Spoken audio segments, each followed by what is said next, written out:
Olá, sejam todos muito bem-vindos ao Band Entrevista. Vidas secas, memórias do cárcere, angústia. Obras memoráveis de um dos maiores escritores do Brasil, Graciliano Ramos. Os livros do escritor entraram em domínio público no dia 1º de janeiro deste ano, o que significa que as produções ficam livres para serem usadas e reproduzidas por qualquer pessoa sem pagamento de direitos autorais.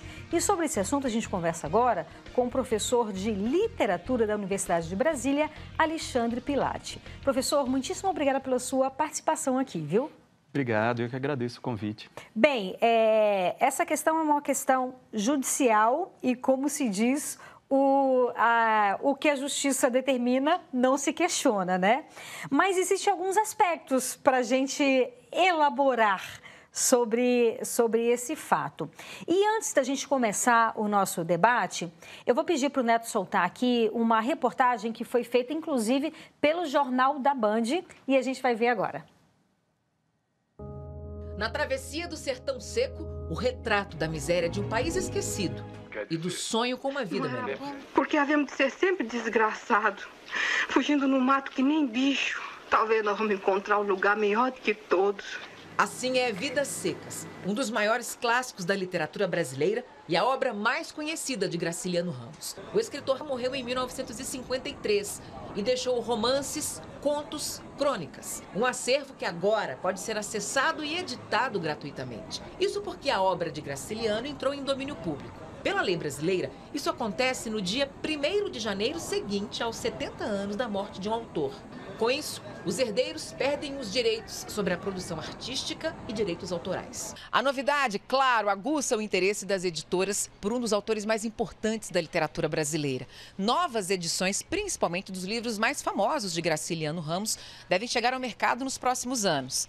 Entre as novidades, textos inéditos e uma polêmica. Ele está disponível na internet, poder ser acessado em sites e qualquer pessoa poder ler a obra do Graciliano gratuitamente, isso eu acho maravilhoso. As editoras poderem publicar o livro sem pagar direito autoral para a família, ou seja, a exploração comercial da obra do autor, eu não vejo nisso domínio público.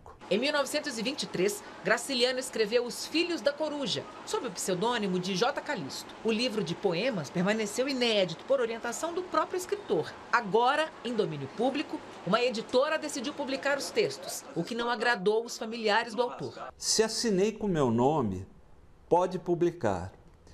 Se usei as iniciais GR, leia com cuidado. Já com pseudônimo, não. Não sobra uma linha, não deixe sair. E pelo amor de Deus, poesia nunca.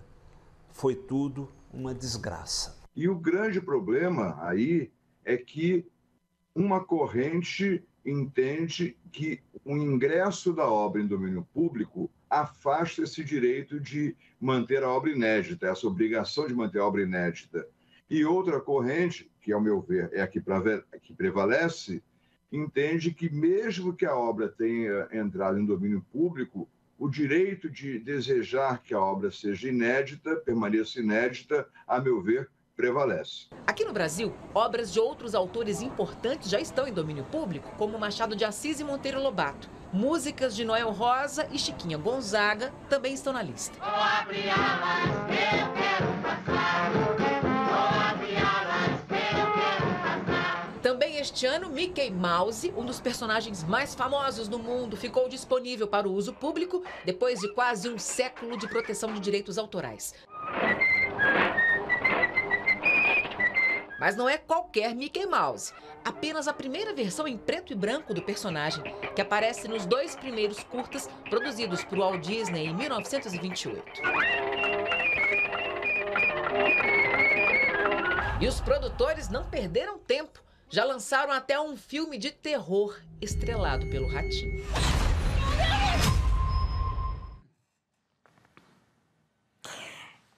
Bem, tem alguns pontos aí, né, para a gente poder debater. Primeiro, Graciliano Ramos é fantástico, né? você que é professor de literatura da UNB. Primeiro, eu queria começar falando sobre isso. O que tem de tão fenomenal assim na obra de Graciliano Ramos? Bom, eu acho que a obra do Graciliano Ramos pode ser considerada talvez uma das obras mais importantes da língua portuguesa, não apenas da literatura brasileira. Me parece assim que ele faz parte de uma grande tradição de autores que ao redor do mundo, ali na primeira metade do século XX, não é, se dedicaram a tentar fazer uma ficção voltada para a realidade, mas que conseguisse dar conta, digamos assim, da interrogação dos problemas mais candentes dessa época. E isso fez com que os escritores se debruçassem sobre os problemas da sua realidade mais próxima também. E isso, por exemplo, o Graciliano Ramos fez com uma maestria que eu diria assim, no período dele, incomparável. E olha que a gente não está falando de qualquer período da literatura brasileira. A gente está falando de um período que estavam escrevendo ali ao mesmo tempo autores como Jorge Amado, como Raquel de Queiroz, né? Como Drummond. Fantásticos, né? Um período também, fantástico, né? Então, assim, um período de muita produção e de muita qualidade que pode ser reconhecido como um período áureo assim, da nossa literatura, no qual o Graciliano se destaca de uma maneira assim, excepcional, extraordinária. Então, a importância dele se deve muito a essa atenção à realidade, mas, ou seja, essa espécie de dimensão realista da obra, mas que não se conforma com uma representação mecânica, digamos assim, das relações sociais, dos problemas, mas tenta colocar esses problemas dentro de um olhar que seja humanizado subjetivamente, digamos assim. É como se os problemas da realidade passassem a ser mais universais porque eles se tornam problemas vividos na dimensão interna do indivíduo. Então, eles passam a ser problemas muito mais comunicáveis também ao leitor, né? A obra dele é muito pródiga, assim, em criar legiões de leitores, porque eu acho que ela tem essa característica de empatia através do que se cria ficcionalmente dentro desses personagens que são conhecidos. Então, os personagens dele ficam muito emblemáticos na literatura brasileira, como, por exemplo, os personagens de Vidas Secas, né? Nós vimos um trecho aqui na reportagem. Que virou um filme, né? Que virou um filme magnífico, né? Uma das grandes interpretações, os personagens de São Bernardo, né? E assim por diante. Então, eu acho que ele marca a literatura brasileira com essa disposição de apreensão crítica da realidade, mas isso tudo submetida à riqueza da criação dos personagens ficcionais. Ou seja, ele fala da realidade, mas não abre nunca mão dessa criação muito rica de vivências íntimas, subjetivas, etc. Né? Sim, e assim, uma coisa muito bacana do Graciliano Ramos, apesar de tudo isso fantástico que você falou, né? Ou acima de tudo, é que, assim, é uma leitura que não é uma leitura difícil, né? Então, assim, você tem o personagem o Fabiano, né? Você tem o personagem da esposa dele, então você tem o filho primeiro, o filho segundo, e aí você tem umas certas nuances, por exemplo, que passa no sertão nordestino, né? E você tem a cadela, enfim, o cachorro, que é chamado de baleia, né? E você fala assim, mas baleia, né? Baleia diante de um sertão nordestino, aí você vai colocar o nome de uma baleia, né? Baleia se remete ao mar. Então, assim, tem certas nuances, né? Que você vai lendo e fala assim, cara, que sacada que o cara teve. E não é uma leitura difícil, não, eu pelo menos não acho. Sim, eu acredito que não. Um outro aspecto que eu acho que é muito relevante da obra do Graciliano diz respeito exatamente a essa dimensão da escrita propriamente dita, né? A gente falou um pouquinho aqui da construção dos personagens, da atenção que ele tem à realidade, mas existe eu acho que uma contribuição do Graciliano Ramos à ficção em língua portuguesa, que é o desenvolvimento desse estilo que por muitos é considerado um estilo seco, mais econômico, né? Que se desfaz assim dos enfeites, né? Ele próprio era um autor que gostava de acentuar essa característica no seu estilo, né? Ou seja, ele dizia que a palavra não foi feita para enfeitar, ela foi feita para dizer. Então, isso eu acho que é uma característica que, como você observa, né, acaba caracterizando essa literatura como uma literatura que apresenta uma capacidade de comunicação um pouco maior. Por isso também, o Graciliano se torna um autor escolar, né? Se torna um grande clássico que é, por exemplo, apresentado nas escolas, também por causa dessa, talvez, um pouco maior facilidade de apresentação desse texto a estudantes ou a leitores em formação. Então, isso é uma característica importante do Graciliano, eu acho que é uma conquista, né, que precisa ser sublinhada como uma pesquisa do escritor, né, ou seja, é um esforço dele em escrever simples ou de uma maneira mais direta, sem tantos enfeites, né? Porque, desculpa te interromper, a simplicidade é algo extremamente difícil. Muito difícil, exatamente. Extremamente difícil. É muito difícil, é muito mais fácil enfeitar ou, digamos assim, colocar coisas que aparentemente dão uma espécie de decoração para o texto, né? Do que você conseguir trabalhar e chegar ao essencial do que aquele texto quer dizer. Exato. E esse é o trabalho do Graciliano, né? Como ele faz, por exemplo, nesse caso que você citou, né, da cachorra-baleia, que é um personagem emblemático da nossa literatura, né? Certamente inspirada em outros personagens animais, por exemplo. A gente pode citar da literatura russa, né, de um Tchekhov, por exemplo, que colocava também a ideia, o pensamento nos seus personagens animais. Ali, o Graciliano Ramos coloca, por exemplo, essa cachorra num momento de sonho, né? Então, a gente acompanha o sonho dessa cachorra ali.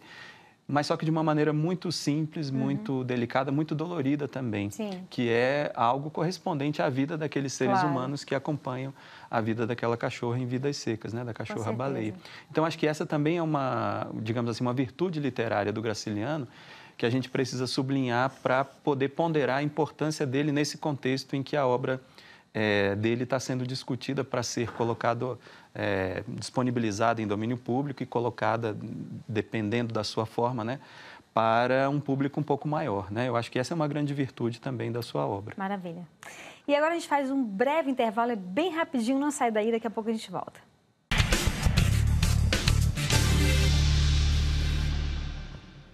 Estamos de volta com o Band Entrevista, hoje falando sobre as obras de Graciliano Ramos que entraram em domínio público. O nosso entrevistado é o professor de literatura da Universidade de Brasília, Alexandre Pilati. Alexandre, a gente escutou aqui, numa reportagem que o Jornal da Band fez, inclusive o neto do Graciliano Ramos, né, falando que é importante, inclusive, esse domínio público, mas questionando algumas coisas, inclusive algumas preocupações, que o próprio Graciliano não queria que algumas obras dele, inclusive poesias, poemas, né, fossem publicados. E ele, como neto também, falando inclusive dos próprios direitos autorais, né? Que a família teria ou tem direito, né? Mas, enfim, isso aí é caso de justiça e a própria justiça também já determinou que a partir de um determinado momento, enfim, todas as obras têm essa possibilidade de entrar em domínio público. Agora, como nós estávamos falando, a gente quer, né, que nessa era de internet, sobretudo os jovens que se entediam com 10, 15 segundos, que eles possam ler mais, e a gente tem tanta coisa boa para ler, e aí eu vou entrar um pouquinho na obra de Memórias do Cárcere. Graciliano Ramos chegou a ser preso, né, por uma acusação injusta, porque ele era secretário de Educação, não é isso? E, na época, a acusação é que ele faria parte do Partido Comunista. Na época, ele não fazia, posteriormente ele chegou a fazer, mas na época ele não fazia parte. E, se eu não me engano, ele ficou 10 meses preso, né? E aí, diante dessa prisão, saiu esse livro, que é um livro também fenomenal, e aí queria que você falasse um pouco sobre ele também. Então, Memórias do Cárcere é um livro também, eu acho, entre aqueles que estão certamente na galeria, assim, dos mais importantes da literatura brasileira no século XX, pelo seu testemunho histórico, né? Mas também pela capacidade que o Graciliano apresenta na sua composição de aproveitar essa experiência na prisão, né? Foi, de fato, uma prisão muito mal esclarecida, né, no contexto. muitas vezes sem se saber exatamente qual era a acusação, né? As coisas típicas de regime de exceção. Mas o Graciliano vai para lá... Era Getúlio Vargas, exatamente. Essa aproximação com o Partido Comunista, etc. e tal, né? Talvez já fosse motivo suficiente para essa prisão. Mas o importante é que esse interesse, né, do escritor pela realidade, ele não esmorece, no caso do Graciliano Ramos, no contexto da sua prisão. Então, exatamente como o Graciliano fez com outros personagens que certamente ele encontrou durante a sua vida, né, durante a sua, por exemplo, da sua função política, né, que foi prefeito de Palmeira dos Índios, né, foi secretário de Instrução Pública, né, enfim, exerceu cargos públicos, certamente isso dava para ele uma chance de conhecer muitos tipos humanos, né, e transformar isso em ficção. E acho que a grande questão assim, literária de uma obra como Memórias do Cárcere é o fato de que ela é uma obra de memórias, é uma obra que, portanto, fala da experiência particular desse autor específico, desse sujeito histórico específico, que é o Graciliano Ramos. Entretanto, isso é trabalhado com as ferramentas magistrais que o Graciliano Ramos aprendeu durante a sua carreira literária, não é?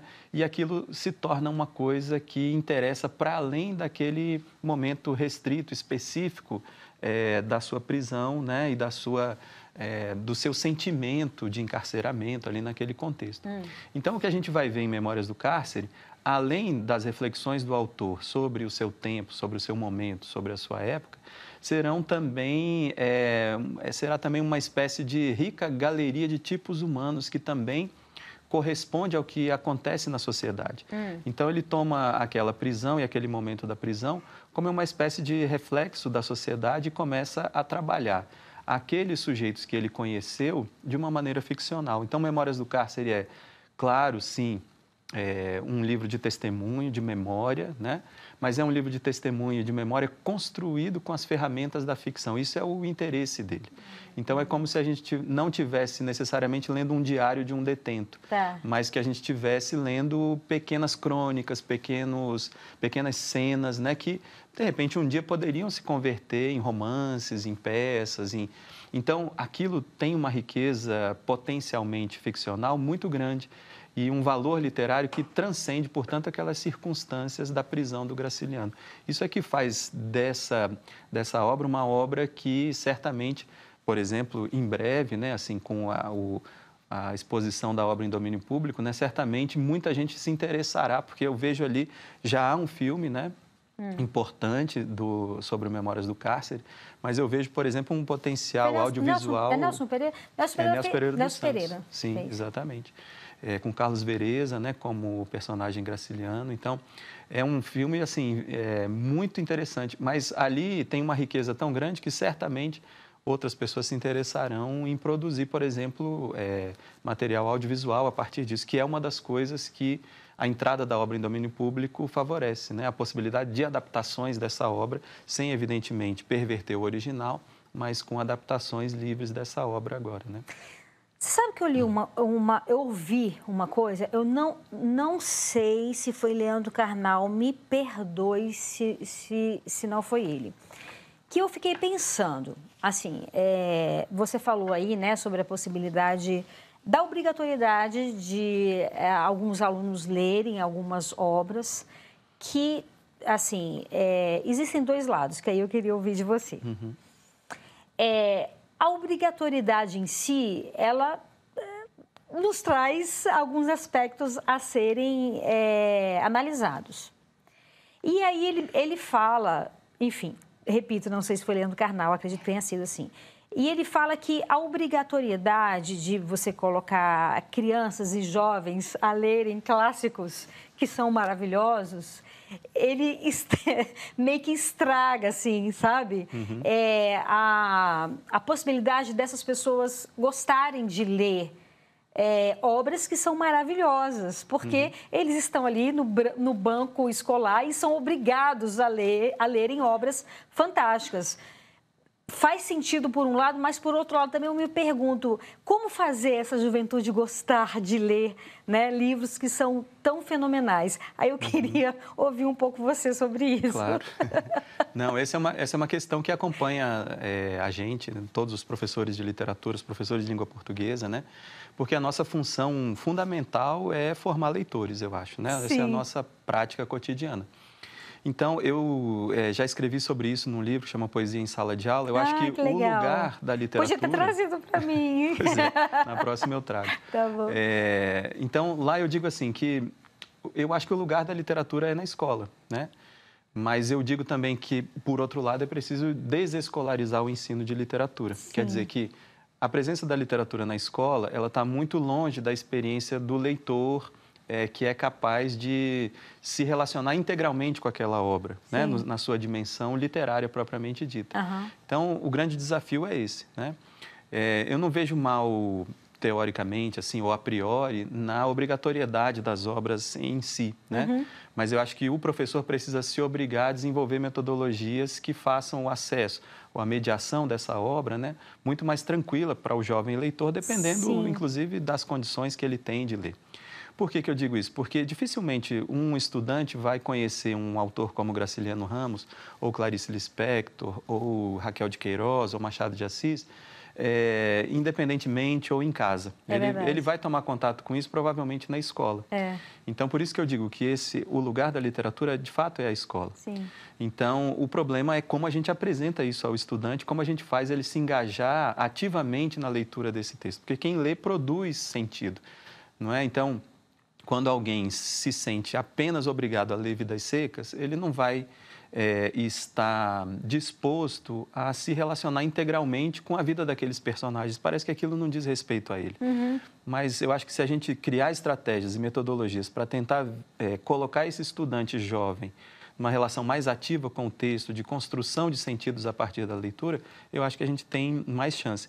E aí, voltando ao assunto mesmo, né, de fato, do Graciliano em domínio público, eu acho que a facilidade que a gente tem de acesso a essas obras pode possibilitar, através da escola também, né, uma certa democratização da obra do autor, ou seja, que ela possa penetrar aí em públicos leitores que não têm condições necessariamente de adquirir a obra, né, mas que vão poder acessar essa obra através da internet, né? O professor vai poder trabalhar com isso de uma maneira mais livre, talvez um pouco mais fácil. Essa, pelo menos, é uma esperança, apesar de que o lado comercial, digamos assim, da liberação dos direitos autorais, ele funciona a todo vapor. Então, é muito provável que as editoras, né, o comercial das editoras vá trabalhar para transformar isso logo em mercadoria, né, para que a gente nem chegue a ter a chance de acessar isso gratuitamente. Mas a gente sabe que agora tem essa oportunidade. Então, com essa oportunidade, é muito possível que as coisas... E é importante que as pessoas tenham acesso a esses grandes autores, esses estudantes, porque eu acho, né, eu acho que muitos professores de literatura pensam isso também. A literatura é um patrimônio, né? Assim, é como... É uma cidade como Brasília, como os monumentos, né, como a cultura popular, né, como o samba, por exemplo, são patrimônios da nossa cultura, né? Então, claro que um autor produziu aquilo individualmente, mas ele só produziu aquilo porque ele era brasileiro, porque ele teve aquelas relações sociais, porque ele vivenciou um certo ciclo social que é marcadamente nosso, né? Claro. Então, aquilo é uma resposta à sociedade. E essa resposta não pertence a ele só, pertence à sociedade. Então, é claro que existe a necessidade desse cuidado com a obra, com o desejo do autor, mas essa obra é um patrimônio e, portanto, como patrimônio, é um direito das pessoas acessarem esse patrimônio. Então, uma coisa que eu trabalho muito com professores em formação, né, com meus estudantes na Universidade de Brasília, é isso, quer dizer, a gente tentar inverter um pouco essa lógica de que essa obrigatoriedade é uma coisa só nociva, mas essa obrigatoriedade, algumas coisas que são obrigatórias também dão acesso a direitos. Sim. Né? Por exemplo, você é obrigado a ter um CPF. A obrigatoriedade em si não é um problema, mas esse CPF oportuniza você a ter direitos na sociedade. Então, da mesma maneira, a leitura, a cultura oportuniza você a ter mais direitos, a ter mais acesso a uma compreensão mais complexa da realidade. E o segredo está em fazer, nas aulas de literatura, que os estudantes percebam que eles estão tendo acesso ao direito de ler Graciliano Ramos, ou Machado de Assis, ou Raquel de Queiroz, e não que estão sofrendo uma imposição do professor, né? Mas isso exige metodologia. Né? Perfeito. É isso, a gente faz um breve intervalo e volta daqui a pouco. Não saia daí, eu te espero.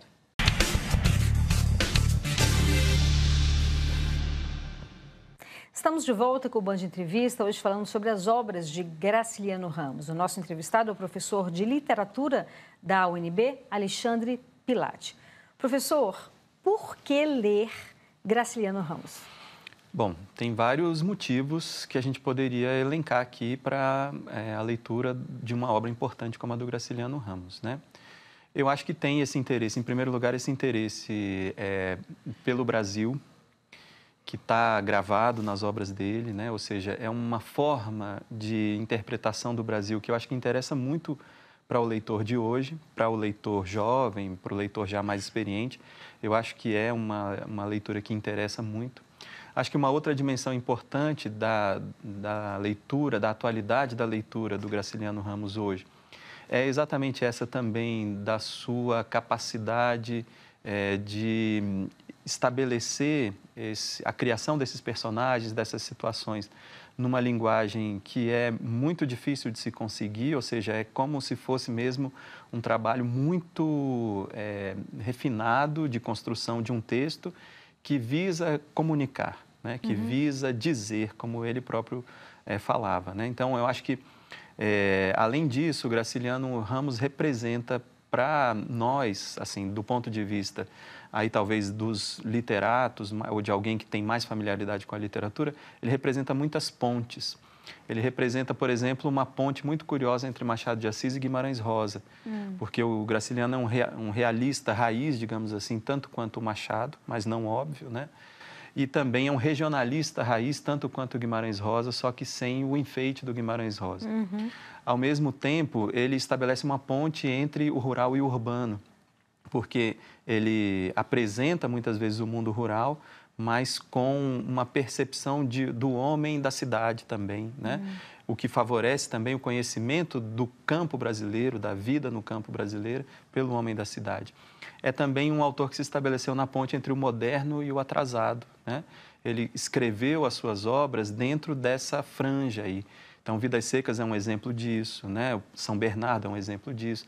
Então, são obras que entram nesse problema da modernização típica da realidade brasileira, né? Uma modernização à periferia do capitalismo que é muito intensivamente trabalhada.